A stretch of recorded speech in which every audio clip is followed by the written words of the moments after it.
గుంటూరు జిల్లాలో ఓ మహిళా ఎమ్మెల్యే భర్త అరాచకాలకు అడ్డు అదుపు లేకుండా పోతోంది.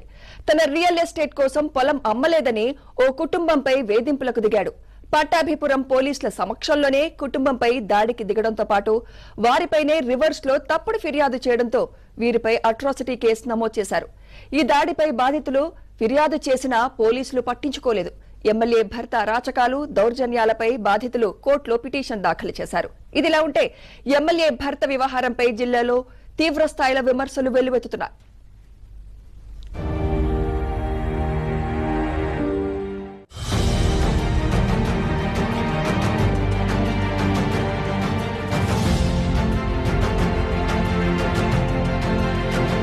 పేసపాడండి, సామాన్య రైతునండి. పిల్లలు చదువుకురా నేను గుంటూరు వచ్చాయండి. విద్యానగర్ 3/10లో ఉంటానండి. నాకు పిడుగురాళ్ళ పొలం ఉందండి.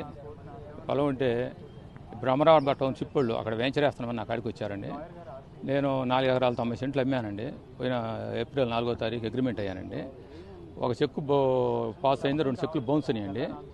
తర్వాత నాకు ఇంకా 3 ఎకరాలు 7 సెంట్లు ఉందండి. దాంట్లో మట్టి తోలుతున్నారంటే కాళ్ళు ఎరగొడుతుంది, దాంట్లోకి వచ్చి బెదిరించారండి. నేను పరిస్థితిలో నేను గురిజాల కోర్టుకు వెళ్ళి ఇండిషన్ ఆర్డర్ తెచ్చుకున్నానండి. అది అలా నడుస్తుంటే మన ఫిబ్రవరి వచ్చి రిజిస్టర్ బిల్లు చేస్తారా అంటే చేస్తాను, మా డబ్బులు మాకు ఇస్తుంటే నేను రిజిస్టర్ చేయడానికి వెళ్ళానండి. నా 4 ఎకరాలు 90 సెంట్లు, 3 ఎకరాలు 90 సెంట్ల నుంచి 1 ఎకరం తీసేశారండి వాళ్ళు 1B ఎడంగుల్లో. నా రైతులు ఉన్నంతకాలం నాకు ఉంది 1B ఎడంగుల్లో. అంత మడికే డబ్బులు చేసేస్తానని నాకు డబ్బులు ఇచ్చారు, చేసేసారు. వాళ్ళు చెక్కులు తీసుకున్నారండి. ఆ తర్వాత ఎలక్షన్ అయిపోయింది, బాగానే ఊరుకున్నారండి.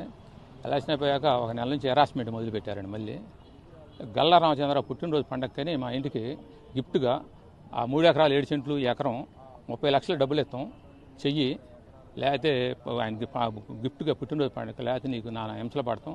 కర్నూలులో అతను ముస్లిమ్స్ అతను ఎట్టిన రైలు కింద చనిపోయాడు, మీలా హెరాస్మెంట్కి తట్టుకోలేకపోయింది. సరే అలా ఉంటుంది మీ పరిస్థితి అని మా బాబు నన్ను పెడితే మేము సరే ఏదన్నా కానీ అంటే ఆ గోండా సుబ్బారావు అనేవాడు ఎస్సీఎస్టీ పెట్టి తన్నియాలి అనుకుంటా చెప్పుకుంటూ పోయండి.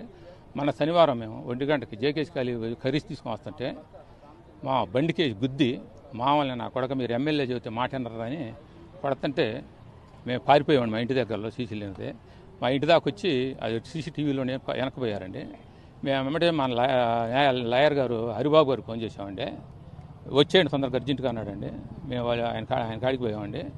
ఈ లోపల మా ఇంటికాడికి పోలీసులు వచ్చి మా ఆనర్ని కలిసి ఆడికి పోయారు. చెప్పండి అని వాళ్ళని. ఇప్పుడు మాకు తెలియదని రోజు ఉంటారు, మరి వాళ్ళు లేరు ఎందుకని మాకు తెలియదని వాళ్ళు చెప్పారంట.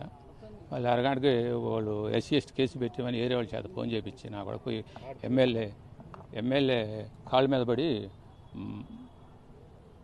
మాట్లాడుకోండి, లేకపోతే పోలీసులు మేము ఎవరేం చేయలేరని చెప్పారండి. నాకు న్యాయం కావాలన్నా ప్రాణ భయం ఉందండి. అతను నన్ను చంపేస్తాను బెదిరిస్తున్నారండి.